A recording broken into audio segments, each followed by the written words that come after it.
You are now tuned to BS3 Network. BS3 Network, changing the way you listen to podcasts. It's Queen3 King. It's Queen3 King. It's Queen3 King. Queen3 King, we the team, it's going down. We the talk of the town, it's going down. We royalty, wear our crowns, it's going down. Tune in now, it's going down. Queen3 King, we the team, it's going down. We the talk of the town, it's going down. We royalty, wear our crowns, it's going down. Tune in now, it's going down. It's Queen3 King on BS3 Network.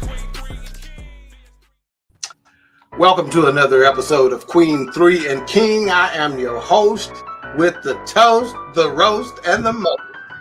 King Dawk. I gotta bring the beat back. I don't care that I got three passes on at one time.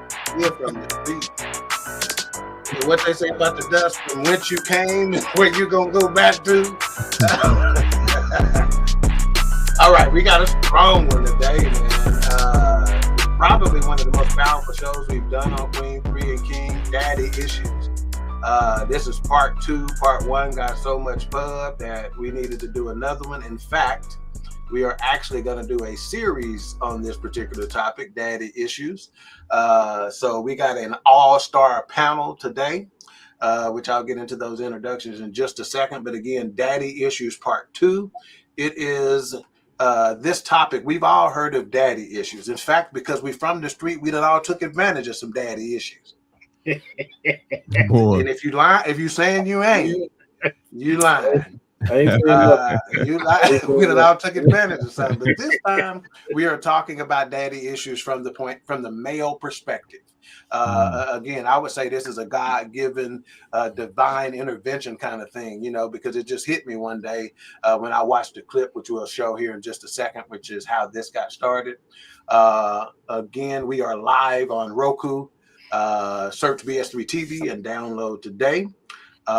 You can also find us on our website, bs3network.com, and the Roku channel is bs3tvlive.com. You can stream it from any of those locations. In addition to the YouTube channel, our YouTube viewers, please click the like button, subscribe, and hit that notification bell. There is a Queen3 and King YouTube channel and a BS3 Network YouTube channel that you can access the program for. The beauty of a podcast is the fact that if you don't catch us today, you can catch us tomorrow. So you're going to know somebody who needs this information. You may be that somebody. Ain't that a song? You might be that somebody. Who was it? Michelle A or somebody like that? Y'all help me out. You might be that somebody, or you might know that somebody. You feel me? All right, so introductions. We're going to start with the man who showed out so much that this is the reason why we had to do part 2 on that, and that is Pastor Lynn Harper. I'm not even going to give him an introduction because I can't do him no justice. I'm going to let him introduce himself. Pastor Harper, talk to the folks. What it do, family? Glad to be here this evening. I am, as he said, Pastor Lynn Harper, a.k.a. the Profane Prophet. I'm a man of unclean lips, and I dwell amongst the people of unclean lips.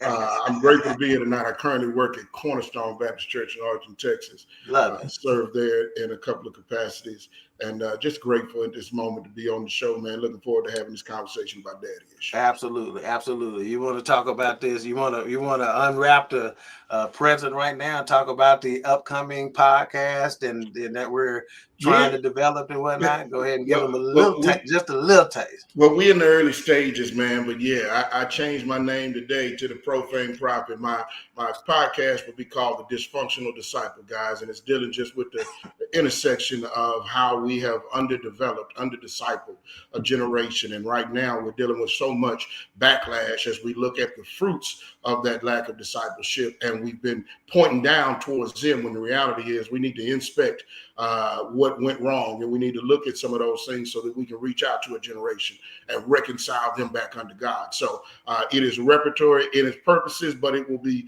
intentionally exposing some flaws in the way we've looked at it, the lenses we've looked at it through. through some of the ways that we framed the gospel. So I don't want to go too far, man. But, yeah, man. Oh, you don't went too far. You don't went too far already. And tell me, I gotta hear this line right now, man. Tell me your line, Pastor, about what we don't measure. What's that? Just give me that line right now. I say one of the reasons we've lacked a lament in our community for many things, many ways of violence, whether it's gang violence, gun violence, violence to our women, and general violent communities. And I told them our issue is that we are unable to mourn it because we have not measured it. When you don't measure death, then you don't mourn death. And when you don't mourn it, you don't move it. And the truth is that some of us have struggled to be able to come up with programs and ideas that would actually move through the gospel and change some of these issues because we've detached this idea that those are not our people. And so that detachment has caused us to stop measuring the death that's all around us, and it's caused us to stop mourning because of that. And so we haven't been able to create the movements to move forward. So I'm praying to be able to touch some spaces that have been forgotten, brothers. Yeah, man. Love it. All right. So we go on to yeah. See, John did proper. You can tell John from Sappho Cliff because he turned his hat backwards. He don't like this can't. Yeah, see, John ain't no Indian, but he know war talk. You understand what I'm saying? All right.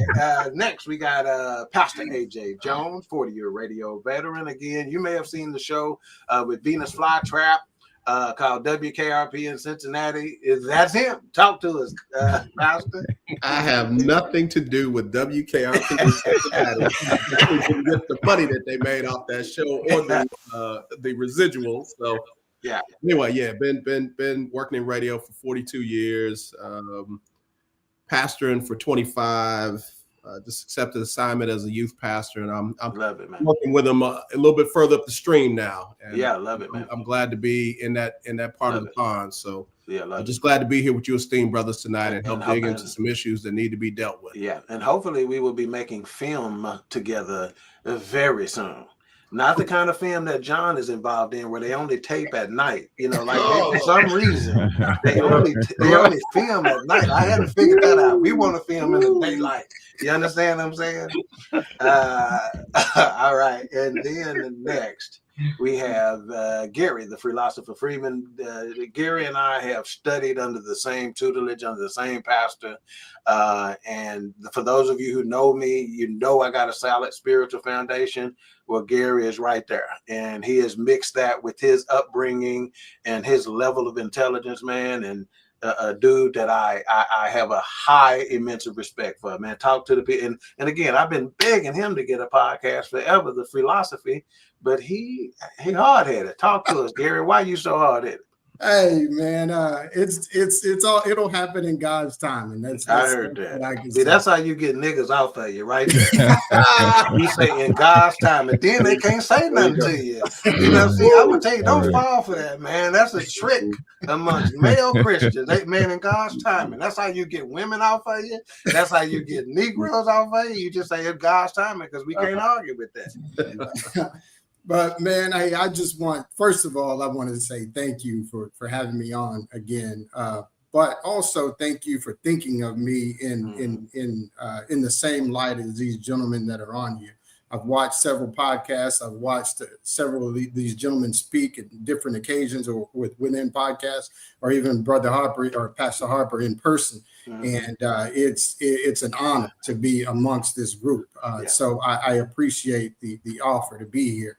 I did watch the podcast last week, and I thought it was a very, very powerful message and a topic.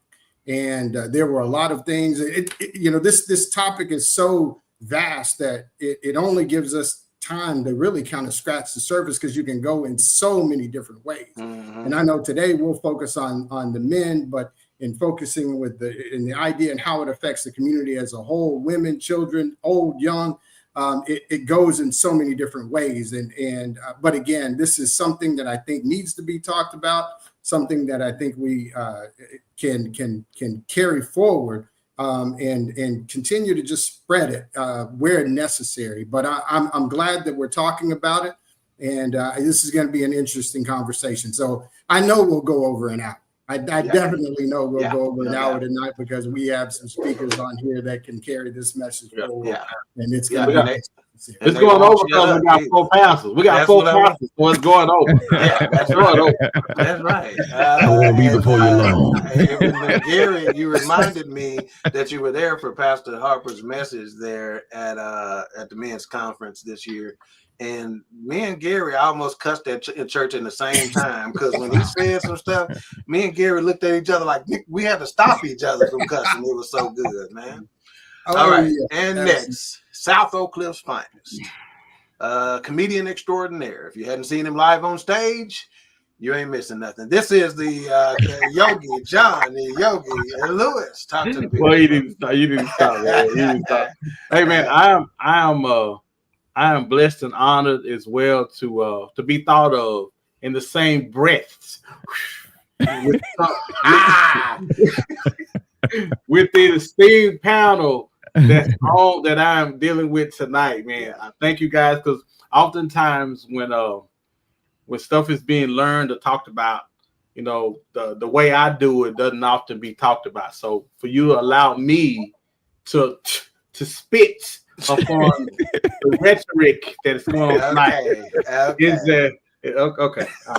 Thank you. About John, and he's sneaky with his knowledge, man, with his impact. You know, I resonate with John in the way that I think the Lord gave us a sense of humor, man, so folks can let their guard down and then we hit him with what he got for us, you know. Because when I say John is, you know, you wouldn't think it, man, but listen to Man Talk Mondays on Mondays. Listen to him on any time he done been on this podcast, man. And this dude, I mean, Derrick, Pastor Smith, somebody I respect highly. Okay, and the first time I heard him speak, I had to send him some money because I couldn't say thank you. But for him to constantly have to be like, God, dog, and look over at the dude he been knowing for so many years, and he still surprises him with some of his knowledge, man, that ought to tell you all you need to know. So he's a comedian, but I've often said that people who are comedian, man, are some of the smartest people we got in the country, period. Yeah. Period.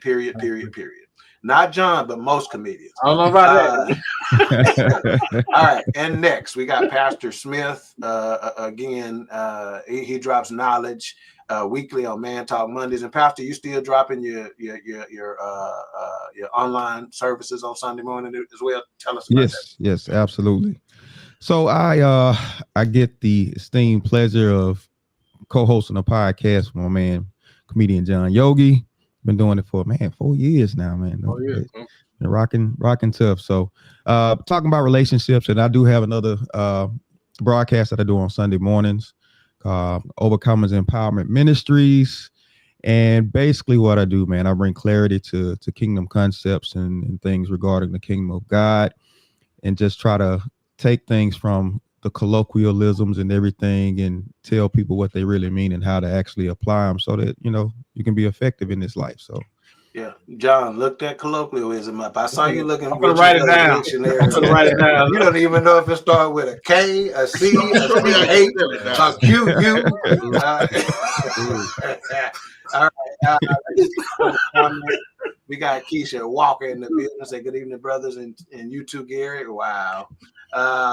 See, that's the problem when you go to church with folks for so many years. Be any kind of way. We got Ben Sutter III, the gentleman who put the BS in BS3 Network. He says, good evening, fellas.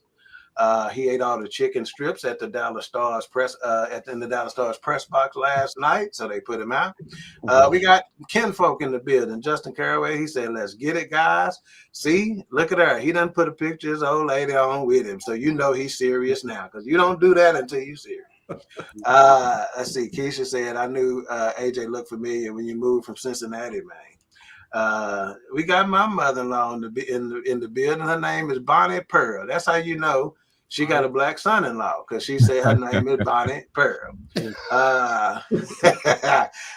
Then we got Justin again. He says Cat Williams reads a lot of books. Yeah, he do. He do. And he's smarter than you think, you know, but they got to have a little crazy with him. All right. So let's go ahead and dig into this topic. I'm going to put you on hold for just a second, Pastor Harper, since you was here for the first one. And I want to just get some initial thoughts from these gentlemen. on daddy issues. Just define that for me. We're going to start with Pastor Jones. Just give me something brief on daddy issues as you know. I think it's dealing with the repercussions of having a father who may not have known how to be a father. Oh, man. Or how to exemplify a father. Oh, man. And man, those issues are long lasting. Yeah, man. Long lasting. Yeah, so man. Just keeping it short. Yeah, fantastic. Freelosopher, give me your thoughts. Define the phrase, words, daddy issues. I'm just going to keep it simple and just say it is the effect of fatherhood or lack of fatherhood on an individual.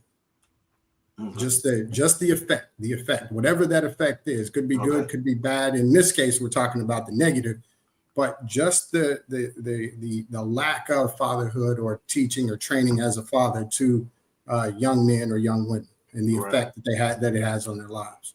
Right on. Yogi Lewis. Man, I would say fatherhood, man. All I can think about is somebody who's supposed to be watching the front door. Somebody who's supposed to be watching their front door, and they're not there. Yeah. Wow. And they're not there. Wow. And so because the front door is open, now the back door is open as well. So a house unprotected, man. That's deep, man. Yeah. It really is.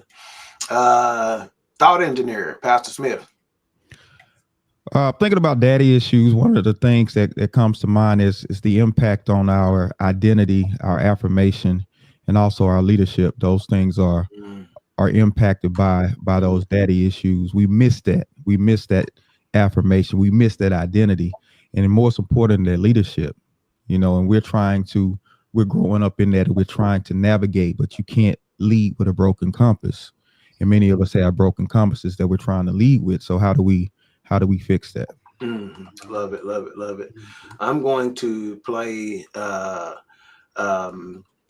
video here. This is what inspired, just for those who you didn't watch part 1 or whatever, just so you can see what inspired the daddy issues topic. You admittedly were sleeping with multiple men, so you just said, you know what? I'm fanning out and I'm telling everybody I was having sex with, you could potentially be my son's biological father. This man has spent 22 years searching for his father, and today he was ready to give up. But Judge Lauren wasn't about to let that happen. When your mom told you he could potentially be your biological father, when was this? How did she tell you? Last night. It's all so much just like built up. It's just like sometimes I just don't feel like I'm not as good as everybody else because they all got dads. Don't ever feel just like break that. My heart. Don't you ever feel like that. Do you hear me? That's all I need to pay on that, man. Hey, I feel like I wasn't as good as everybody else because they all got dads. Hey, if you don't think that resonates with me, you out your mind. Now this is where we're going, Pastor. You're gonna be the first to talk about this one. I got one more video to show, and this is the question we're gonna ask after that. A father supposed to like their children, and I put male focus because again, we're coming from a man perspective, right? A father supposed to like their children. Some of you may know where we're going with this, but here it go. Can I ask you a question? The hell you got to ask me, Mr. Stewicki, the one you got the questions for. How come you ain't never liked me? Don't you eat every day? Answer me when I talk to you. Don't you eat every day? Yeah. Nigga, as long as you in my house, you put a sir on the end of it when you talk to me. Yes, sir. You eat every day. Yes, sir. Got a roof over your head. Yes, sir. Got clothes on your back. Yes, sir. Why you think that is? Because of you. Hell, I know it's because of me. But why do you think that is? Because you like me? Like you. I go out of here every morning. I bust my butt putting up with them crackers every day because I like you. You're about the biggest fool I ever saw. It's my job. It's my responsibility. A man is supposed to take care of his family. You live in my house, fill your belly with my food, put your behind on my bed because you're my son. Not because I like you, because it's my duty to take care of you. I owe a responsibility to you. Now let's get this straight right here and now before I go along any further. I ain't got to like you. Mr. Rand don't give me my money come payday because he like me. He give it to me because he owe me. Now, I don't give you everything I got to give you. I give you your life. Me and your mama worked that out between us, and liking your black ass wasn't part of the bargain. Now, don't you go through life worrying about whether somebody like you or not. You best be making sure they're doing right by you. You understand what I'm saying? Yes, sir. Then get the hell out of my face and get on down to that A&P.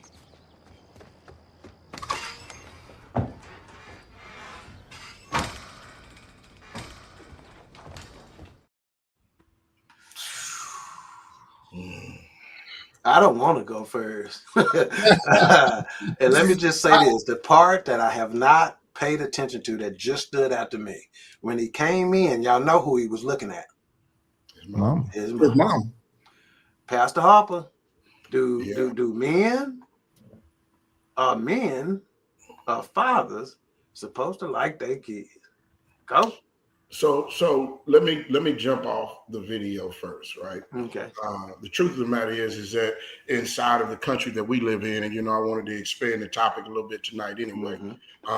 Most of our people have been in a generational survival mode. When you go back to the idea of being enslaved since 1619, earlier than that, depending on which accounts you look at, when you look at the idea of being beaten and butt broken and all of this, the idea of liking your children was out of the way. We moved into survival mode real quick. And many of our men have been hard. Our women have been hard. They've lived in a resilient space where we have to be resilient against all that's coming back against us, all that we're dealing with. So when I look at this, I look at him and I see a man that I've seen many times before in my neighborhoods, in my family, across the time when I've pastored certain people that have been this way, that have been hardened by society, and that says the ultimate goal, what I owe you is the basics. My father had this same spirit about him. But when I think about the generation that has been underdeveloped of young men that haven't been fathered, or those that have their fathers and have had a father that didn't necessarily like them, and we're looking at a situation where we're exacerbating the pain that no longer belongs to us. That spirit comes from a space that we need to heal from so we can help the next generation heal. And so while I affirm it, I've dealt with it, I feel it, I understand it, I know it. I was raised in those same type of environments where it was just that no nonsense. We were just laughing while I was eating with my family a little earlier and telling them, sit down at the table, don't talk, don't say much. It was very militant, even in the way that we move. Why? You need to be grateful for what you have. You need to be thankful for it, even if it's rags, even if it's little. I'm giving you what I'm giving you, and this is all you deserve.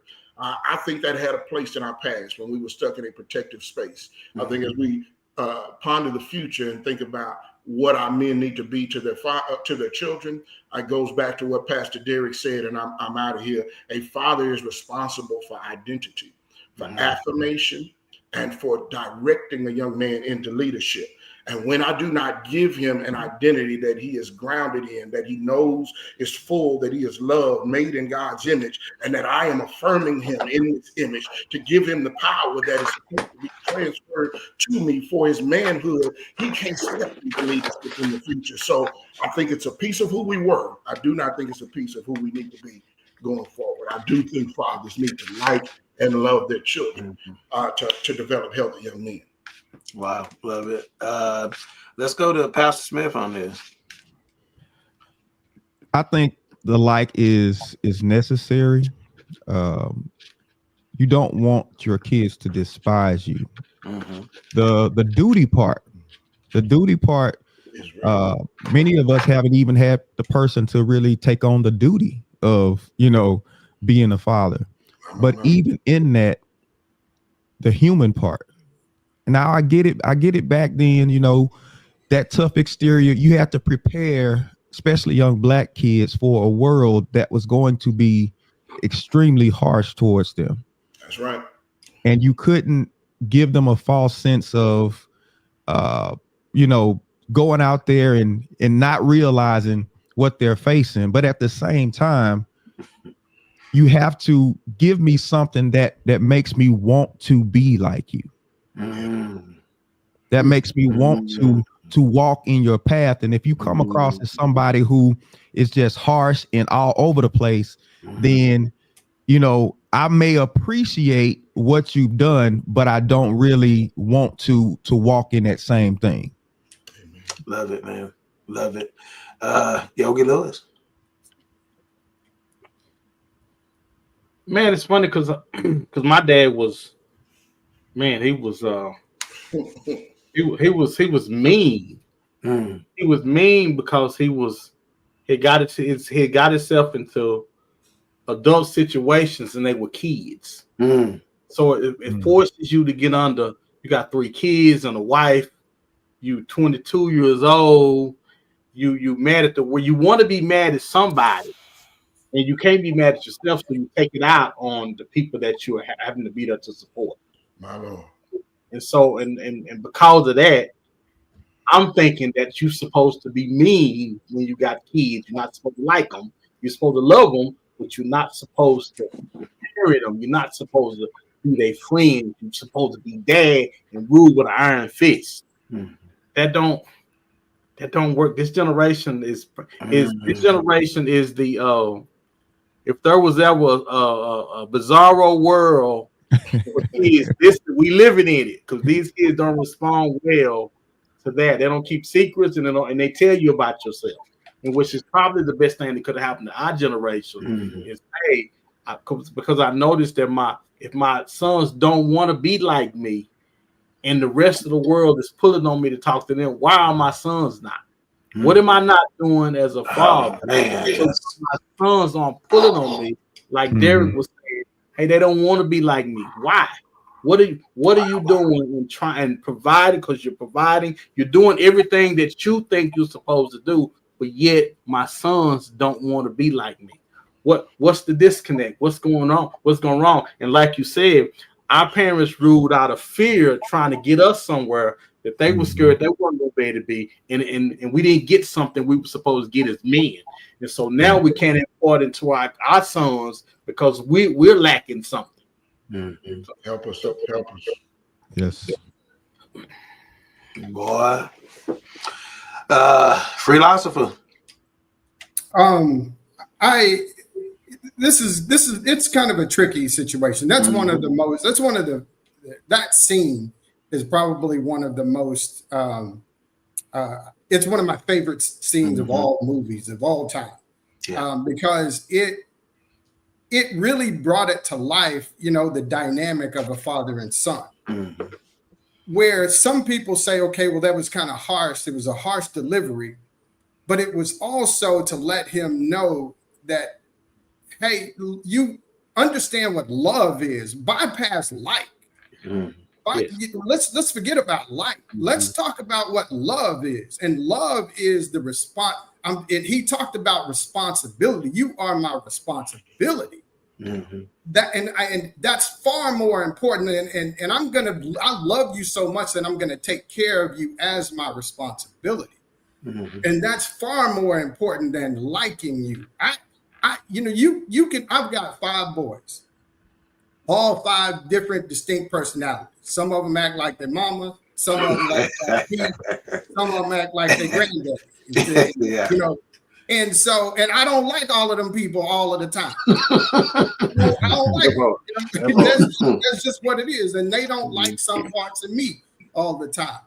And in a case like this, where a gentleman has to come to you, or one of my sons has to come to me and say, well, why don't you like me?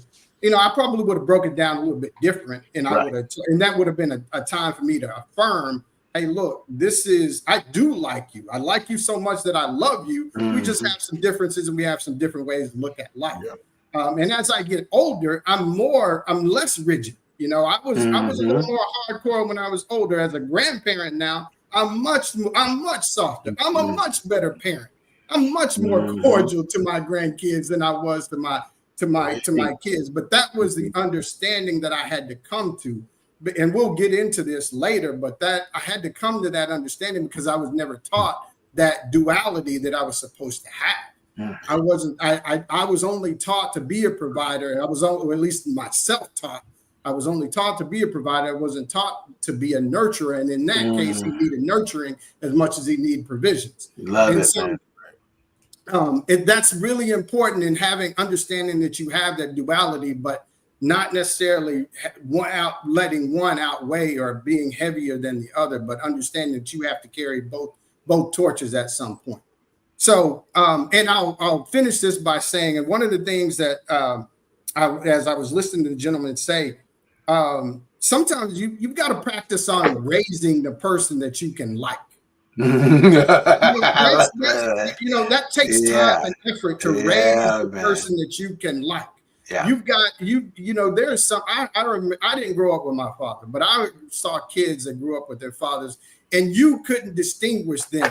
Their conversation was the same, their mannerisms were the same, they talked and they walked exactly alike, they thought alike. And that man took time to raise his child to be like him. He took time to raise a person that he liked to hang out with, that he liked to conversate with. That is very, very important and probably misunderstood and probably taken for granted. But I'll shut up and move on because Hey man, I'm just gonna hit on something Gary said. I'm gonna jump in front of you, Pastor Jones. He said, when I became a grandfather, I'm a much better father. Let's just listen to these words: father, grandfather, father to grandfather. It might. Oh, I'm in line with what Gary said with regard to that message in that movie. I said my note I made when watching that video was great message, horrible delivery. He's basically telling him, don't count on people liking you, baby. It ain't about that. Make sure people are living up to their responsibility for you and you living up to your responsibility for them, right? It's basically what he was getting at. So great message, horrible delivery. And I would have followed up with, baby, sometimes I don't even like myself. And that's some real talk for your son. Pastor Jones. Yeah, I think you just set it up for me perfectly because that's where I was with it. I took Denzel out of the picture and I put myself in that place. I took his son out of the picture. I put my oldest son in his place. So I raised from 6 to the time he graduated from high school. And one of the realest things that he said to me when I asked him, why did we get estranged? Why did we drift apart? He said, well, you was a good pastor. Wow. God, dog, man. I ain't want to be a good pastor to my son. God, dog, man. So I had to realize that while I was trying to prepare him for this world and prepare him to deal with stuff that I was hoping he didn't face, I realized that I wasn't giving him what he needed and what he wanted. Yeah. He wanted a dad. Yeah. God, dog. So stop it. The reality that I got from that clip was, if I don't like me, how can I like you? If I don't like my life, how can I extend something to you that I don't have right now? Right. I don't like my job. I don't like this world. I don't like having to deal with these white folk in my face all the time. I don't like your mama because we ain't always right. I just don't like life. So how can I extend like or love to you when I don't like or love anything going on in my world? Preach. Right. That's good. And when my son put it back in my face, hey, you was a great pastor. I realized that I missed the mark miserably. And it was at that point that I started realizing I had to get to a place where I could love, like, and accept myself so that I could have something to give to my children other than Jesus said. Yeah. All right, I'm going to give a shout out to a couple of folks in the chat room and that are watching. Stephanie Combs Whitley, Marita Mills Oliver, Andrea Lynn, Aaliyah Dawkins, wifey, Queen, what's up? Again, Keisha Walker, the educator Queen, got the day off to listen to this, but she's still in tune. The producer of this show, Miss Shantae K, Justin Caraway, and hold on. I got one more again. Let's see who else did I miss. And then Andrea Lynn. Hey, good Lynn. About time you came back, and of course, Ben Sutter. A couple of comments. Christina Andrea said, but he isn't, talking about Cat Williams, I believe. Keisha said, I knew Pastor AJ was going to drop some gold nuggets when he started off by saying, I before giving his definition. Never thought about it that way. John explained it by saying someone not watching the door. Christina Andrea says, oh boy, who said he wasn't good enough because he didn't have a dad was telling the truth. He doesn't. Wow. And he isn't. God, dog. Did you hear what she just said? Yeah. Oh yeah, man. That's a show in and of itself. She goes, he isn't. God, ooh, I ain't got time to look at that one right now. Ben said Denzel was in rare form, and she goes, a lot of y'all kids you hate. Wow. And then I'm gonna turn John loose on her in a minute. Dr. Selena said, "Wow." Justin said, "Wow, amazing. See strong men having this much needed and important conversation. Absolutely, sir. Absolutely." Okay, so I think I'm gonna go here with this. And I'm gonna set it up a little different. Pastor Harper, I'm gonna go with you on it, okay? Because I want to talk about see, we have daddy issues and then we have regular man issues, right? You know, and sometimes they get lost in the fray, they get lost at the intersection, which is which, right? Pastor, you mentioned something that I wanted to touch on and wanted to understand the impact, because again, if we don't understand our history, if we don't look back at it, we're doomed to repeat it, right? We got to understand the PTSD of it all. So how do we differentiate the impact of daddy issues from the impact of the regular issues of man-made battle, such as a slave mentality that ain't been shook off yet? Talk to me. Yeah, I think, you know, it expands even to the point to where those become daddy issues as well, right? I could look at the big framework, but I'm gonna go back just for a minute on that. When you talk about framing daddy issues and slave mentality, you realize this was actually the original intent. Right, to separate and to break up homes, right, to feminize our men, which we talked about last week, forcing them into forced reproduction camps, or they had buck breaking camps to deal with the ones that wasn't either going to fight for their living or going to reproduce primarily for their living. And it was an intentional reproduction with the intent that I can't let you be close to your family. Right after I get done using you as a stud to reproduce these other strong children for slavery, I'm gonna ship you off down south. I'm gonna break up the family intentionally. So when you start talking about daddy issues with many of us as African Americans, we have a history that's littered with daddy issues, intentionally ripping apart the family and having us in an unstable situation where we're unable, where there's nobody there, as comedian John said, to guard that door, right? To be able to do that. What does that do? It creates two things that happen, and both of them are real, but we have to deal with them in the broader context of our society and what we're looking at right now. It creates the situation where you have the responses that we're looking at. We still have many runaway slaves. What happened back then? Some of the men ran away. If they got to the point where they couldn't take it, they was getting up out of there. Right? They had to go. They was running. They could not let their manhood be defeated to that point that somebody subjugate them into slavery. In those situations, the mama was still back there. And the mama, after watching what they would do, either to the husband that got dragged back or to the other slaves that got caught, seeing them strung up by ropes, lynched, beaten, quartered, cut in half, all the different things that they did it, then that mother began to parent that boy based on fear, to protect you, to keep you alive, to make sure that you're okay. These are some of the same daddy issues we see multiplied today, because if you fast forward into the modern, we still got men that have become the runaways from some of their families, because the pressure was too tight, because they couldn't live inside that system. We have many great men on this broadcast, but we have many young men that have been raised where their father dipped and jumped ship. He became the runaway slave. That mama, with nobody guarding the door, began to protect her son instead of prepare her son. And so when you look at the difference between daddy issues and regular man issues, is that daddy issues are based on the absence of something and the lack of developmental preparedness and readiness that gets you in position to be able to stand your position as a man.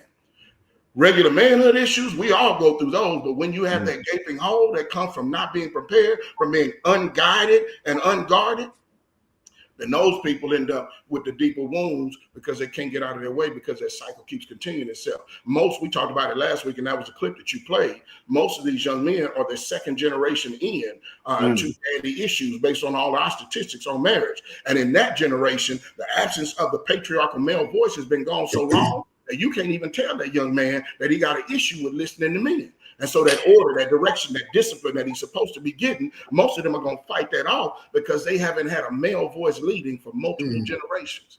It's some daddy issues, but it's some that are just developmental issues for manhood. But the daddy issues are based on that absence. Yeah. Wow.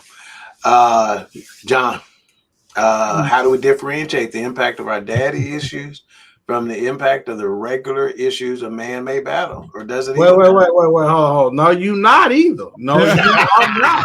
No, you are not.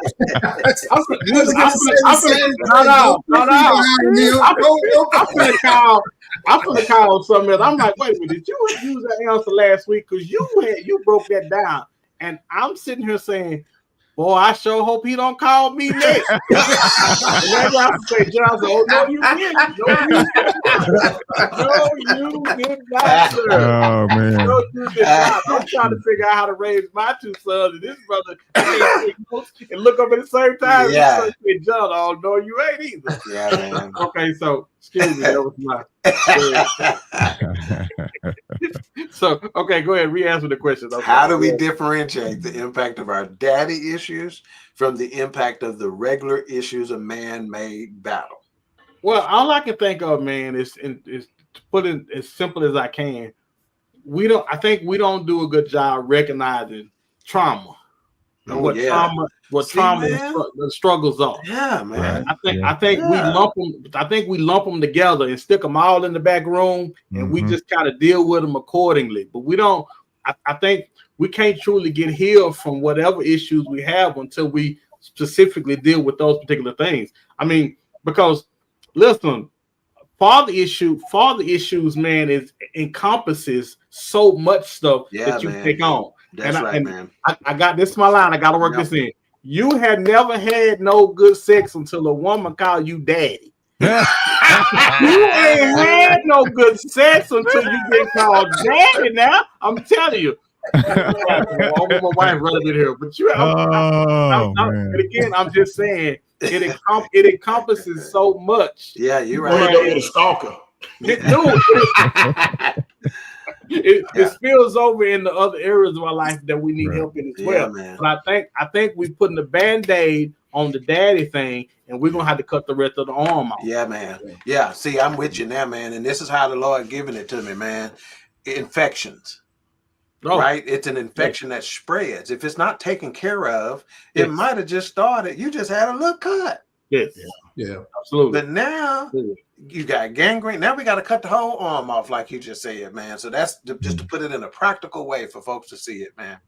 Freelosopher, how do we differentiate, man, from the impact of our daddy issues from the impact of the regular issues a man may battle? Are they the same? Does it matter how we differentiate? Do we just need to deal with? You follow me? Talk to us. I think you do. I don't think you differentiate between the two. I think an issue is an issue. I think different issues require different therapy or different guidance or different teaching. But when it all comes down to it, it's an issue that needs to be addressed. You might have a heart condition, and you might have diabetes, and you might have sepsis or whatever else.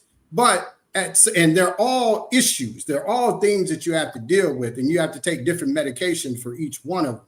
And so I think addressing each one of them with their own specific medication, their own specific therapy, their own specific teaching is how you get to the end result that you want. That's how you get better. If you can't give a person that has a heart disease, you can't give him diabetes medicine, it's not going to work for him. You've got to give him specialized medicine to fix that issue. So, but all of them are serious. All of them can kill you. And so none is more important than the other, but addressing all with their own, diagnosing them all and addressing them all with the right anesthesia or with the right medicine is actually going to be the key to getting past those issues. Yeah, and I got the advantage of being able to listen to the answers, and the Lord give me my answers. I ain't got none of them. And what he said is, you're right, but in order to treat those individual issues, you got to know where they came from. That's why the doctor asks you, what's your diet? How much fried food you eating? How much exercise you getting? How much sun you getting? So you still got to figure out and trace that back, whether it be 400 years, or whether it be 40 years when you was 14, or whether it be, you follow what I'm saying. Yeah, sure. And I want to add something. Sure. When I listened to the podcast last week, Pastor Harper said something that made me think of something, and I saw this happen in real life. He said that some young men don't know how to take direction from men. They're so used to following women that they don't take direction from men. I coached a track team, and I started to recognize that in little kids and little boys. They just did not understand. They did not want to take direction from a man. And I remember I addressed that to a young boy once, and I said, you know what? I said it in specific, and his mom got mad at me when I said it. I told him that's what your problem is. And as he worked with me and he started to trust me more and more, that's the word. That's the word right there. One of my favorite athletes. He became the kid that I could count on to do anything and everything. But it all started because he was apprehensive. And it wasn't just me as the man, as his coach. It was men in general. But once that was diagnosed in him and he kind of understood it, probably understood it better than his mom. Right on. He accepted it and then was able to capitalize on it, was able to move on and turned out to be a great athlete, at least in that time frame that I had him. But it's something that is really, really important that we definitely have to address and have to stay on top of. Yeah, trust is that key word. I was gonna say, if he say the word trust, that tied it all together, because that kid had to develop a trust for you, man. That's why they listen to that voice, because they done developed a trust for that voice over a period of years. That same voice that done nurtured them, done got them bacon. That same voice that done nurtured them, done bought them honey buns and Nikes, and you feel me? So they don't have that trust for us, that they need to. But I'm telling you, a real conversation. See, he respected you the moment you told him something real. See, that's one thing that I give to you, man, that sometimes these kids, man, they recognize real versus the fake. I mean, they recognize it. So you gave him something real, man, that helped him start developing that trust. And you said the mama got mad, which is why last week I apologized to the women right then and said, we are not attacking y'all. You had to do what you had to do. We get it. This is not an attack. This is a conversation that says what needs to be done and how it needs to be done. Hold on. Unless you got to fade. If you got to fade like John, we are attacking you. Go ahead, John. But now on the first video where they couldn't find the boy's dad, right? Because mom had ran through the city. Gotcha. Mom had, okay. Yeah. She was for the streets. They've been through the city, so we're gonna apologize. We're gonna apologize to the son for mom enjoying herself in the city. Mom was enjoying herself in the city. Decades. What you talking about? Think about this. I just for a quick second. If we had any idea that what we put ourselves through mentally would affect our kids like they do, would we not change? Would it not make us be better people?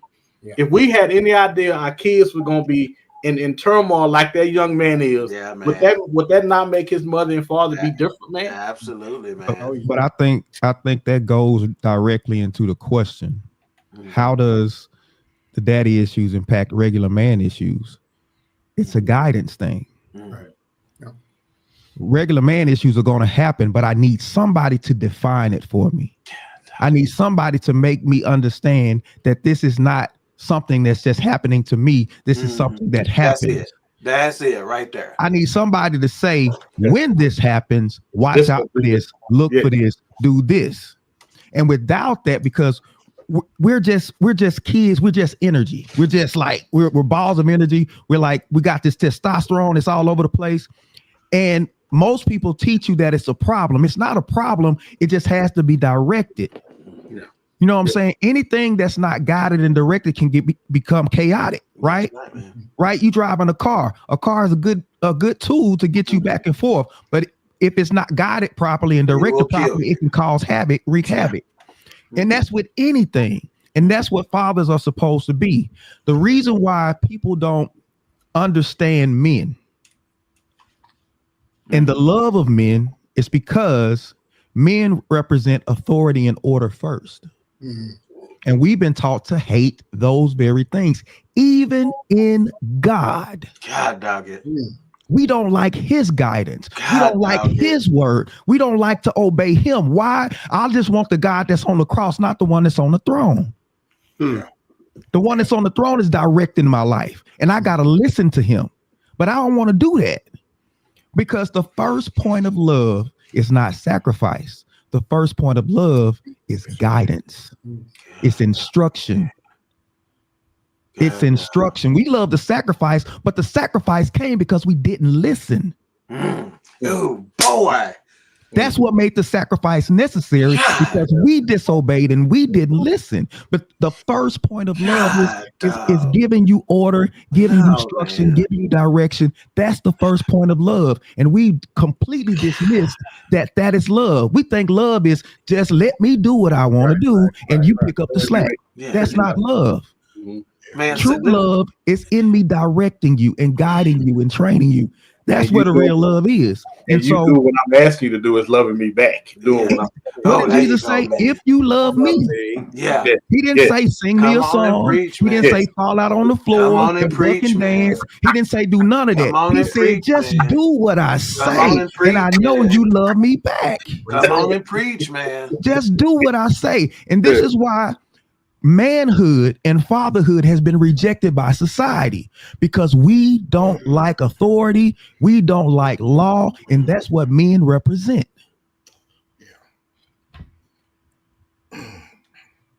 See, I know I'm supposed to be hosting this, but I quit, man. Look here. I'm gonna say amen. Look here. I'm gonna say ouch and amen. Hey, like the educated queen said, my God. And I'm telling you like this, man, when he said the sacrifice wouldn't have been necessary had we listened. Man, that is so, think about how many applications that has in your life, man, in your house, at your job, how many times you done had to do something because the original instruction wasn't followed. Man, that is. I tell people all the time, the value of your salvation has nothing to do with the cross. The value of your salvation has to do with him being on the throne. That's where it is. Yes, he died and gave his life for you, but it's a kick in the face for you to take what he did and just misuse it and use it as an excuse for you to do what you want to do. That's why I think one of the reasons why people live that way is because of some of the ways that we have framed faith as well. For some, the only thing that we've elevated is the cross. And you're right, the cross is an entryway into the kingdom. And that king sits on the throne in the kingdom. It's a restoration to Edenic power and authority. And he's saying, I want you to come into my kingdom and be ambassadors. And so one of the reasons why we struggle is because we see faith and religion and obedience as something that we're losing rather than a power that we're gaining.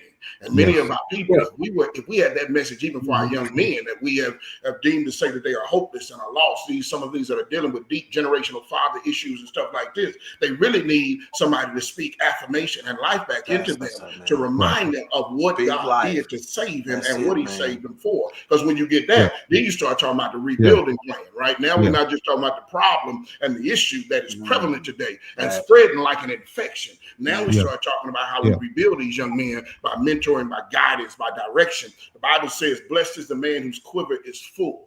And I said that is the imagery of a man who has a bow, a pack on his back. And he got plenty. That means I got a lot of resources. He gives you the weapons for this particular world as men are in place to guide in alignment with God, to instill values, direction, and to build a young man up so that he can actually deal with those regular manhood issues that are there, but also complete that purpose that's also in him. So it's on us. It's not just that people don't like order and obedience nowadays. Many men have stopped recognizing the value of the bows that were inside of their quiver. That's right, man. But just let me say this. And when we talk about faith, because that's one of the words we use it, we have faith to believe God to come and be the person that comes and saves us, but we don't have faith to trust in his word and do what he tells us to do. Because if we had faith to believe and do what he told us to do, we wouldn't need him to come and rescue us. Hold up, John. The salvation is in the instruction. That's where the salvation is. As they went. The instruction. If you listen, that's where you experience freedom. That's where you experience liberty. In you obeying what he says. The salvation is in the instruction. The cross is just a submission. But now I'm submitting to your instruction. Yeah. So I never get to experience true salvation if I never listen to you. Hey, BS3 Network, cut it off. Anybody who want to listen from now on got to pay to get in there. We giving away what we can sell. But think about this: as a little boy growing up, if you had your dad there to say, "Hey, we Lewises, we don't do that," or we Smiths, we don't. That ain't what we do. That ain't how we do it. We Johnsons, that ain't how we do things. Yeah, man. What if you had just that? Yeah, man. Growing up. Yeah, man. To define, hey, we Johnsons, we Smiths, we roll strong, we push through, we stand up. Yeah. You had that standard, and that's really what it's a standard that's missing. That's it, man. And so we're out here trying to establish standards and trying to define standards, and it's like I don't know. I'm just kind of out here. I don't know where to start sometimes. Well, that was my imagery with the bow and arrow, because the father is the one who aims the arrow. You not only prepare it and make sure it's sharp and prepare for the task at hand, but the father aims the arrow. And the father does not know how to aim if he has not been taught how to aim himself. And so we end up with a whole bunch of men, and you can look at it now. We're dealing with this. We have a weakness inside of our population, inside of black men. We need to be able to say that out loud, as much as we protect the 30 or 40% that may be doing well. We got a whole slew of fellas that are unguided and unguarded. They are not guided in their lives. Their arrows are shooting off. And what happened when you got a weapon that's unguided? It has unexpected casualties that are attached to it. So what are we talking about with the daddy issues? The multiplication of daddy issues, because when one weapon goes rogue, it can end up infecting and hurting so many other people. Oh yeah. Hey, I'm just going to say this to what Pastor Derrick has said. He talked about defining it. And guess what? It's a men out there who immediately, when they heard that, they said, man, I don't know how to define it. I'm trying to figure it out myself. Well, guess what? He said he talked about they need to know you're not in this alone. So you may not be able to define it, but you can identify it. I can't define it, but I can identify. I know what you're going through. Let's go figure it out together. But at least you know you're not going through it by yourself.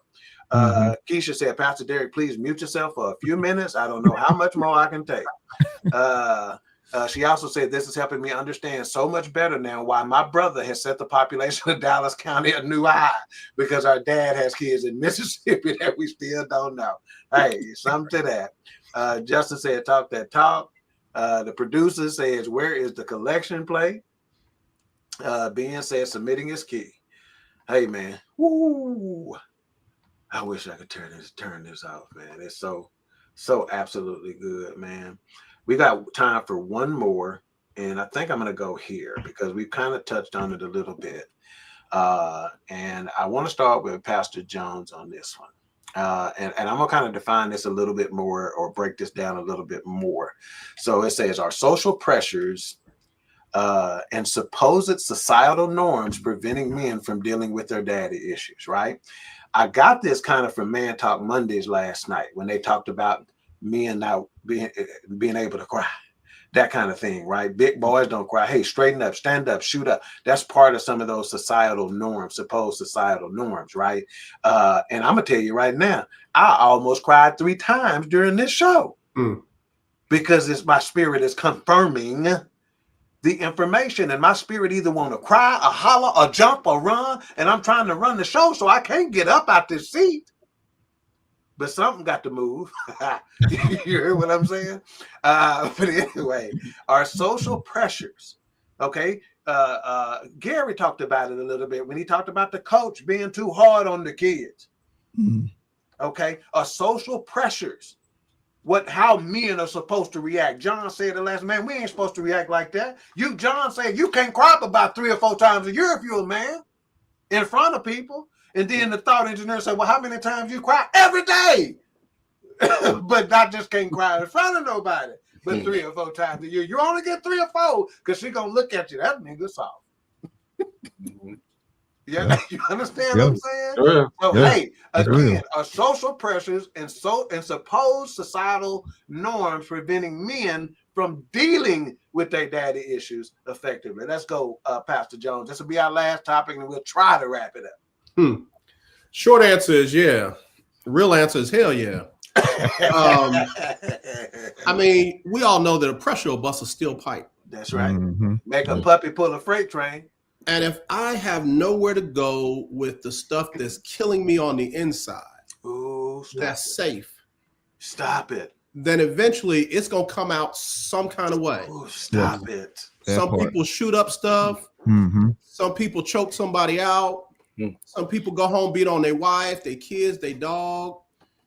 But the reality is, even bigger than social, the social media and social norms and stuff like that, we have to have safe places where we can look our sons, our daughters in the face and say, this is safe. You can tell me what you can't tell nobody else. You can tell me what's hurting you. You can tell me, Jesus, you can tell me what you're afraid of, even if that's me. Oh, boy. And let me just throw this little dime in the Black community. It is okay to have a pastor and a therapist. Now, I'll take it a step further. I know people who can preach but can't counsel. God, man. Yes. And I know people who can counsel but can't preach. Ooh, boy. My mother told me when I was young, she didn't have time for me to be depressed. So get your butt out of that little group in that school, get in your class, and do your work. Yeah, that part. So for a long time, I was running around mad and angry. And guess what my son saw? Mad and angry. So guess what my son deals with? Mad and angry. Wow, man. But now we're trying to go back and fix some things. And we being real and real honest with each other about what we saw, but also what we felt. Right. Okay. So he said something about being untreated. Again, I'm trying to put into practical application. I'm trying to give you a picture of what's being said and tying it into stuff we've said before. We talked about infections. If that infection is untreated, it'll spread. If it spreads so far, it's got nowhere else to go on the inside, it's going to come on the outside. You're going to see pus. You're going to see bruising. You're going to see, you follow them? It's going to come out one way or the other through some orifice or another, right? If left untreated. Yeah, but one more caveat to that. Spell caveat, man. Now you gonna use it. You gonna fix somebody else. You're gonna fix somebody else. Yeah, man. That's right. Just man. You're gonna fix somebody else. That's right, man. I mean, hurt people. That's right, man. Yes, sir. Absolutely. Let's get a couple comments and then we'll go to you, Gary. Let's see. Now we're gonna save Keisha's answer for the end. Justin says, part 3, please. Thank you in advance. Yes, this is a series. It is officially a series. We will be back. Gary, social pressure, supposed societal norm preventing men from dealing with their daddy issues. Yeah, absolutely. But I think the key to that is recognizing, like what we talked about, what you said earlier, recognizing what the issue and the origin of the issue. You know, if you're angry and you don't know, how many times have you talked to young people and they say, and I think Pastor Harper mentioned it earlier, you know, talking to young men and they're angry and they're upset and they don't actually even know why. And not understanding that, like the young man in the video, he's hurting and doesn't necessarily know why. And then when he understands where this is coming from, then he can begin to heal. But if you don't know why, then when you are crying and you're hurting and you're in that state of basically shock, but you can't actually verbalize why, then it becomes it. Then society says, toughen up and get through it, get over it. But if you didn't recognize and you didn't know how to verbalize or where this pain, where this anger, where this frustration is coming from, then you may get basically misdiagnosed. And then when you get misdiagnosed, you're going to get mistreated, right? A treatment that does not add up to a resolution that is going to be effective for you. So I think understanding where we are, understanding this issue and differentiating, again, going back to what we said earlier, differentiating that issue from some of the other norms and attacking that issue, getting to the bottom of that issue and getting to that resolution is what it is going to be ultimately is what's going to lead to your your help and your recovery and healing. Man, some big words there, man. When he said mistreated, saw that term in a completely different way, man. Completely different way.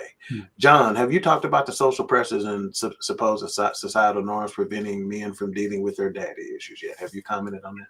No, I have, but I was funny because I was like, man, this is really good. But also, though, I can't help but think about most men that are damaged with having father issues, we don't allow our wives or significant others to tell us about ourselves. Tell me, can you tell me what I'm dealing with? Can you tell me how I am? Can you tell me? Because my wife can tell me I throw tantrums, and I'm like, oh, you lying. I don't throw no tantrums. I'm so serious because they see us in the way we don't. They see our blind spots. Yeah. And oftentimes when you have daddy issues, we've covered them up for so long that we can't see them. And it takes somebody that's close to us that can say, hey, listen, honey, this is what I'm seeing. But you got to trust her with the information that she can give to you so you can get some help. Hey, listen, I've noticed that when you do this is how you react. You'll react to this, you're hot-headed. Because let me tell you something, don't nothing make you see yourself like your kids. Because when I see my kids acting out, the first thing I want to put blame somewhere. Who is that, and why is my daughter acting like that? And my wife says she's acting like her daddy. Who? She acting like who? Her daddy don't do that. Oh yes, he does. Well, I don't see it. So I'm simply saying this.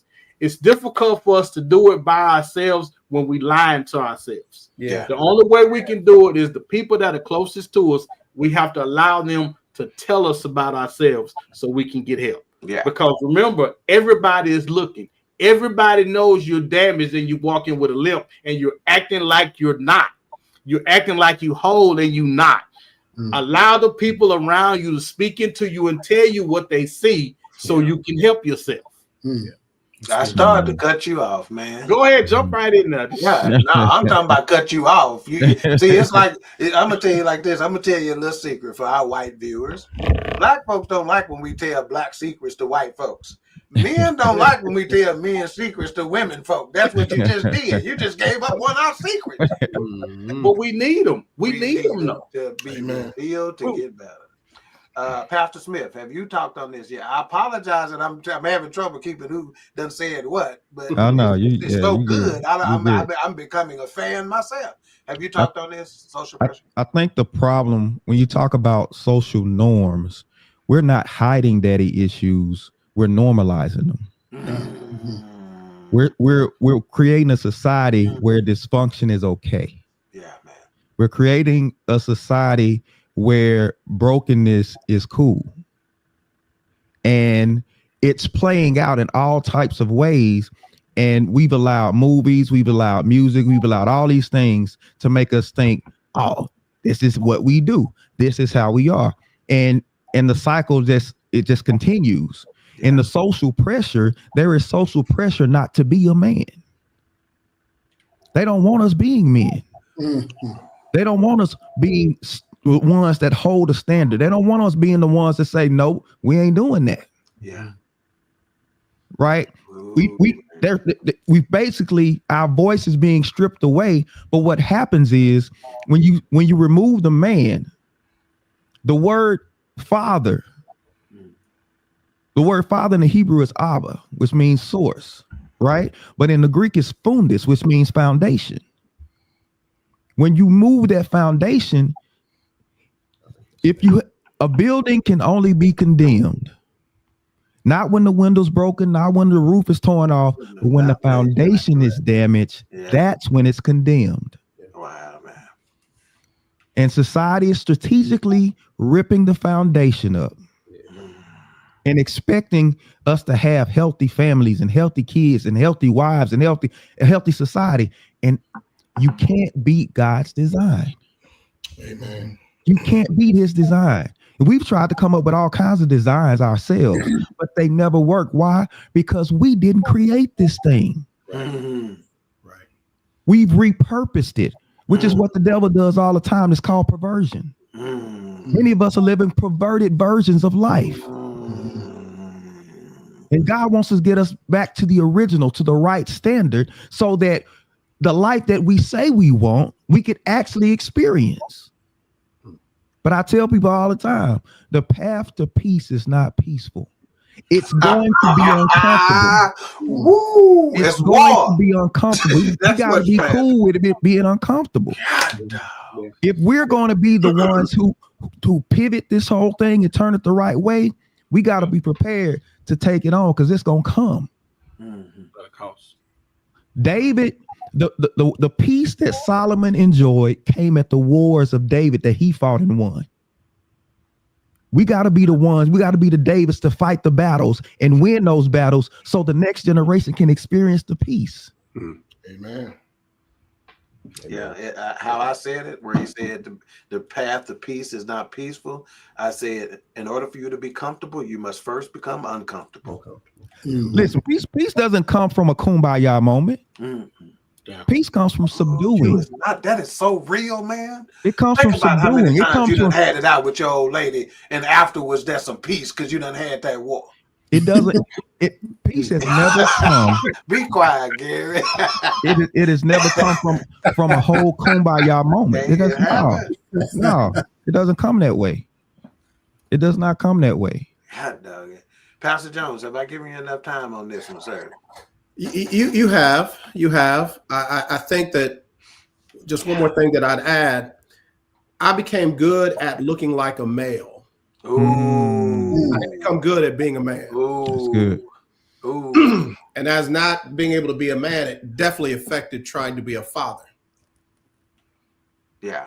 Now, I'm gonna give you the viewer something. When we react in unison, he is saying something that we all experience. If anybody on here has said something that has made one of us or all of us react, it is because it is real. They are telling you that something that the group more than likely experiences, not just the individual. And the thing that I got, I'm gonna give my final comments now. Iron sharpens iron. Yep. And that is what you're seeing right now. Yep. I don't care if nobody ever see this, but the people that are right here on this show. I don't care if nobody but the panel get something out of it. We have just made ourselves better. Amen. In order to be able to help whoever we touch. Amen. You understand? Iron sharpens iron. You just saw iron sharpening iron. You just saw the fire. We're going to start our final thoughts, but before we do, I'm going to see if Pastor Harper, I don't know if she's asking you a question, but I want to give you an opportunity or give her the forum if that's what she did. She said, so what if our dads have been taught, Pastor Harper? My big daddy was there. He never left. My dad was still treated us and still to this day like we're nobody. Wow. Yeah. So that not every daddy issues is caused by an absence. Right. So even part of last week, part of the show, I was talking about the presence of my father. Yeah. You know, I sold my first bag of marijuana when I was 14 years old with my father. You know what I'm saying? I delivered to the door for him. This was in a private school uniform, nonetheless. I looked like a moth. Wasn't nobody finna say nothing to me. You know what I'm saying? So it's not always the absence. Unfortunately, sometimes the presence of a father who has not been trained, who has not been taught, so he doesn't know how to give that away. And often that father is the one that can rule with the iron fist. Because what I don't know and what I'm not prepared for, then I'm simply going to make sure that I rule my family with an iron fist so that you cannot see my weaknesses. And I've had to deal with that personally, Ms. Walker, but, you know, I've also seen other people that have dealt with that as well. So, no, it's not just from the absence of the father. It can be when you have somebody that's untrained or that's unrighteous in that space, period. Which one is worse, being there or not being there? I've seen ugly from both sides. Yeah, that's exactly what I was saying. Yeah. Yeah, because my daddy was there until he went to get some cigarettes. So, Can I answer that last question? No, I didn't get to get at that. Or is really? Okay, yeah. my fault. Absolutely. Hold on, let's reset real quick. Because I definitely wanted to get at that. No problem. Are social pressures and supposed societal norms preventing men from dealing with their daddy issues? So you know, I started, but you know, you had me plug the podcast, and I talked about wanting to reach a population that seems unreached right now. Just this past week in Dallas, we've had a number of murders, a number of teenagers be engaged in either the commission of a murder or on the other side of losing their life in shootouts. The majority of the people that have popped up on the radar have been 25 and under. Now, Dallas is known for getting hot in the summer, and when it get hot, they let them choppers and them Glocks. That's a normal part of where I'm from. We always say it, the hotter it get, the stupider they get. So that population for me is something where I lament on a regular, because I look at our kids that are living in spaces that are designated violence and danger zones just by the zip code that they live in, where we can measure and know that these things are going to pop off in those spaces. And I remember growing up over there, because you were asking about the idea of the social pressures and the societal norms keeping you from dealing with your daddy issues, because when you lived in spaces like that were violent, that were hard to deal with, I learned some things when I was younger that made me cover up any issues I was dealing with.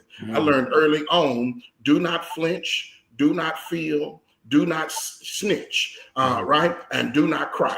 Do not flinch, do not feel, do not snitch, do not cry. These were automatic. You, as a part of that framework for what a man looked like in that space, if you were going to be able to live and deal with all that, you didn't have no room for your feelings. You didn't have no room for no crying. You do not snitch, and all of these things were, and don't flinch either. I remember we used to box when we were young. I don't know if y'all did that when y'all was coming up at, but they would have flinching contests to see who was gonna move first. Ain't none of y'all do none of that when y'all. These were designators of manhood, and so if those things are built in, and then you turn around and out of that grows this hip hop music that has now created the greater framework for any identity inside of African Americans. I know we love to look at our elite and our achievers and our college graduates and our family people and all of that, but if we're gonna be real, hip hop has had a greater influence in discipling the last two generations than the church, the families, or anybody else. And in that space, they go by those same rules that I'm talking about. In that space, they lie out front at least and say they go by those same rules. Nowadays, you got everybody popping up on paperwork and snitching happening everywhere. But our children are trying to live 10 toes down and seeking sand. It's stuff that ain't even real, by rules that ain't even real. And so those societal norms have hijacked a whole generation that have given in to this as a culture to be celebrated. We've celebrated with the images that we see on TV, with the images that we see in videos, with the things that we see on timelines, and with the music that our kids are listening to. And many parents have put those things right into those kids' generation, into those kids' hands. We've done that. We've been the ones that have created that monster we're now looking at. And so how could it not have an effect on daddy issues when we have sown in the seeds of other broken men who had daddy issues into them? What did J. Cole say when he was talking about the idea that these individuals looking up to folks as father figures? Wayne getting kissed by baby even while he doing him dirty on a deal. Why? Because these father figures and these images were the things that we've seen, and this idea, even the game life, has been predicated upon this same thing, the idea that you inherit what you did not have with those people that were absent and were not teaching you. And so we got a whole generation of young people that have devalued their lives enough where they're willing to kill people, or they find themselves in situations where they minimize their lives to death, all because of the societal norms that have been forced in a hip-hop culture and an identity of manhood that is flat out toxic. And so we need to be fighting back, pushing back, re-engineering, rewiring, rebroadcasting, going against directly. I think we've been way too passive with a bunch of the things that are going on that we're seeing, and we need to get to the point to where we are actively engaged with this gospel, not in some broad sense, but in a very surgical sense, and that we apply it to the very areas that we've been degraded in so we can build those spaces up. The culture is not only influential, it's winning right now when it comes down to defining manhood. Wow. Absolutely. Absolutely. All right, it's final thoughts time. And again, Justin has already asked for a part 3. I think that'll definitely be on the horizon. But we're going to start with final thoughts. We'll start with the Freelosopher, go to the comedian, go to the thought engineer, go to Pastor Jones, and then we'll end with Pastor Harper. Freelosopher, final thoughts, sir. Yeah. What this makes me think of, and I'll put it in terms where most men can understand, and that's football terms. You have a head coach, but then you have position coaches. Men play different roles, and we have different responsibilities, and we have to learn from different people. And within that, you need your position coach. That father is your position coach. He's your fatherly position coach. So you need him. If you're a wide receiver, he knows some tricks that can get you open. He knows he knows what you need to read, specifically what you need to read, what that defense is doing, and where you need to go to avoid that defender. That's where we're missing the fathers. The position coaches have been out of place, like we said, for 30, 40 years. And now we've got to make sure that we understand that position. We can't teach everything. We can't teach. A position coach doesn't know everything on the field. He usually knows what he has specialized in, or what he has played, the position he's played in elementary and junior high, high school, and college, and maybe in the pros. He knows those roles. And so he's the best person to teach you. We've got to make sure that we are giving those skills to the next generation, giving those skills to not only our children, but to our grandchildren and to our nieces and nephews and to other kids in the neighborhood and the community. Anybody that we come into contact with, we've got to be that position coach to show them how to be a father, how to roll this to the next level, and how to, and even if that one is not there, their real true position coach isn't there, their real true father isn't there, at least you're there as a role model to show them this is how you get open. This is how you play this role. This is how you create value for your team. So I think if we look at it like that, keeping the idea that, this is what my role is, not only and not victimizing myself for lack of, but understanding that this is what happened and this is what I can do to fix not only me, but the next generation. I think if we look at it like that, that'll be the first key to getting us where we need to be moving forward. Love it, man. Love it. Comedian John Yogi Lewis. Okay, so my final thought for this evening, man. Success leaves clues like failures does. I love it. Oftentimes we see families or men that we want to be like or think they have it all together, and we won't reach out to them. You know how disheartening it is not to have a father growing up and to have kids and not be the father that you think you should be to those kids when you didn't have one, because you have it in your head about how much of a greater father you would be than he was, and you turn out to be just like you. Dude, we don't ask for help. As men, we don't ask for help, and we need to stop it. Yeah. Success leaves clues. Find someone that is living the life that you want to live, not exactly the life, but parenting. So there was a prophet friend of mine. He stayed in my house. It's a true story. And he was prophesying to these other kids at the house that were visiting. He said, you're going to be a doctor. You're going to be all over the world. You're going to do this, that, and other. And I looked at him and said, oh, I know you lying. You done been here with my kids all the time. You ain't never said nothing to my kids.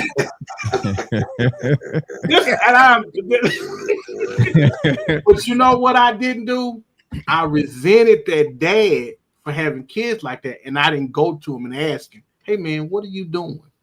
Yeah. Because you have your kids on a trajectory I can't seem to get mine on. Yeah. What are you doing? Rather than sit back being envious of him. Yeah, and I talked about him. I'm a comedian. I talked about him real good. But again, success leaves clues. Yeah. Are we paying attention to the clues? That's my final thought. Love it, man. Love it, love it, love it. Pastor Smith, the thought engineer. Final thoughts, sir.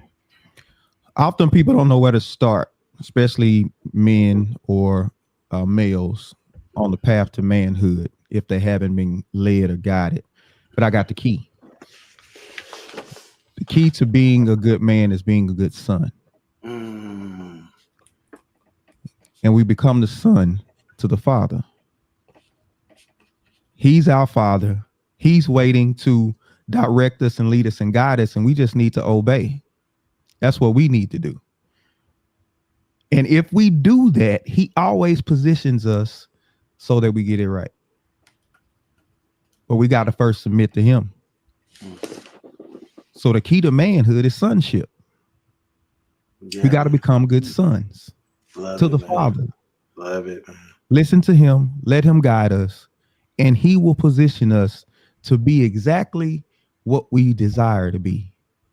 Those good men, those good fathers. He will give us the key to do that. We just got to submit to him and do what he says, and we'll get it right. Love it. What's your name, man? Pastor John.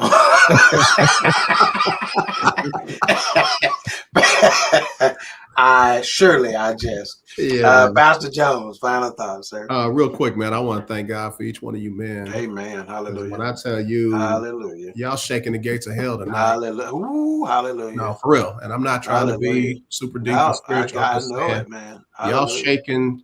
Ooh, I want to say it like I want to say it. Poo-poo loose tonight. Yeah, y'all really are.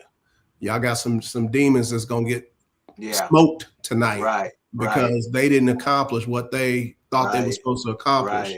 Right. Because somebody heard something tonight that's gonna start them on the right path to getting free. Right. And that's really what I want to leave. Prayed up for that because we got to pay for that. Yeah. You ain't gonna let us get away scot-free with that. Yep. We better get prayed up on that one. You 100% right. Go ahead, man. Yeah. No, it's real though. It's that real. And that's I want to leave just the positivity that, listen, we can get rid of shame, blame, and condemnation. God never gave us those things. That's right. We can get rid of those things, shame, blame, and condemnation, and we can choose to start today. And when I say we, I'm talking about collectively. Mm-hmm.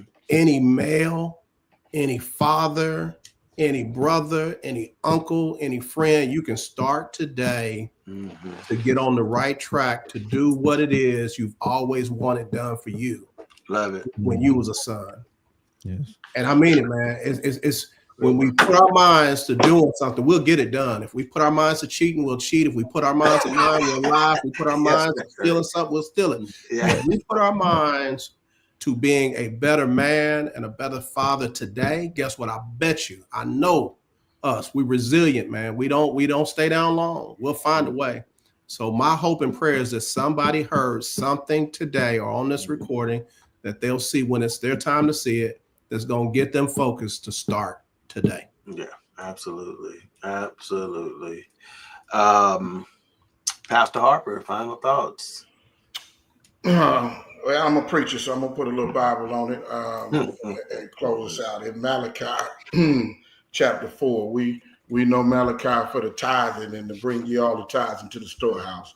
But at the end of Malachi, before the 400 years of silence, before the Savior stepped on the scene to reignite the canon and to finish the story of redemption. During that 400 years, these were the final words that were spoken by the prophet Malachi. He says, and behold, I will send you Elijah the prophet before the coming of the great and dreadful day of the Lord. And he will turn the hearts of the fathers to the children and the hearts of the children to their fathers, lest I come and strike the earth with a curse. Wow. Family, we are living in the reality of broken families, broken households, and men who have been broken generationally. God had a desire to restore the father to his rightful position. The effeminization of black men systematically in this space that we are in that has been hostile to our people for 406 years is a very intentional thing that we have to fight back with. But we don't fight back with the weapons of this world's warfare. We fight back systematically by training, by preparing, by building, by mentoring, by coaching, by building up every young man that we can get a hold of. That is a godly endeavor. That is the word of God enacted, breathe, and come alive in each one of us. So I'm thankful for being on the panel tonight, but I am hopeful because I am on a panel with black men who are talking about how we are committed and getting committed to a cause of pushing back against the gates of hell and hopefully drawing and reconciling some of our young men back to Christ so they can get over those daddy issues and raise their own families for generations. Somebody mentioned earlier, and this is the last thing that I'm going to say, somebody mentioned the idea about the grandfather, hoping that I can just be a better father, be a grandfather. But the truth is, the Bible says that a wise man leaves inheritance for his children's children. So it said we would become wise when we became grand. Yeah. Amen. So we Wow. need to create some of those generational gaps intentionally. We need to bring some of our young men back in the fold. We need some older fellows to be taught by some older men, and for all of us to get back in a lineage and a succession of developmental manhood that has accountability based on the generations all coming together and the wisdom that stays flowing. That's a work. That's a task. But if our youngsters, if our YNs are going to get right, it ain't going to happen until some of us older ones, like comedian Yogi said, we're going to have to get right. We're going to have to get coached. We're going to have to learn those things that we did not know. We have to show that humility so that they can turn around and show the same requisite humility. That's how the fathers return to the children, because when you return, just like that child is coming back, that prodigal, and he's humble. That father is also humble enough to tell him, say your apology and come on into this feast that's been prepared. This is going to be a glorious reunion, fellas, and I'm glad this show was a seed in something larger than any of us. God bless. Appreciate you. Before I go, I'm gonna just ask y'all. I think I told you before the show, but just in case y'all didn't hear, just stay on when we sign off so I can thank you properly. But let me just make sure we get all these comments before I say the last word. I need a part 3 too. Hey. I think we all do. And Mika, of course, said that's right, AJ, on his comments. She also said, thank you all for showing us what positive males in our community should look like. With humility. Thank you. Thank you. Thank you. Thank you. Now for me, again, I lied. I said I wasn't going to have no final thoughts, but my final thoughts are just simply piggybacking off of yours. Earlier, Pastor Smith talked about saying, hey, Lewis's don't do this. Johnson's don't, Freeman's don't, this is what we about, et cetera, right? And while Pastor Harper was just talking, I said it can also be done as when he talked about leaving an inheritance. This gonna be yours, son. Yeah. I'm leaving. Imagine what this will be yours will mean, right? To somebody, this will be yours. And Pastor Smith also talked about they don't know where to start. The confused mind does nothing. It is rendered inoperable. It won't do anything. It'll freeze. It will not move. It will be immobilized. The confused mind does nothing. So hopefully this will alleviate some of your confusion and give you some places to start. And he talked about this, how to become the good fathers by being good sons. I teach it like this to the people who report to me. I say, if you want to be the best leader, commit to being the best follower. That's it. That's how you become the greatest leader you can be, is if you commit to being a great follower. And those are my final thoughts on the topic, but I want to give a special shout out to John and Cheryl Lewis, who will be celebrating 34 years of marriage tomorrow. And that is, again, we talked about being there. We will never crap on being there. They share our anniversary, Doc. We celebrate 20 tomorrow. You kidding me, man? Ain't that something? We celebrate 20 tomorrow. Ain't that a connection, man? Ain't that a connection? Well, congratulations. Twin. I love it. I love it. I might celebrate by hitting a piece of this 2020 when I hang out.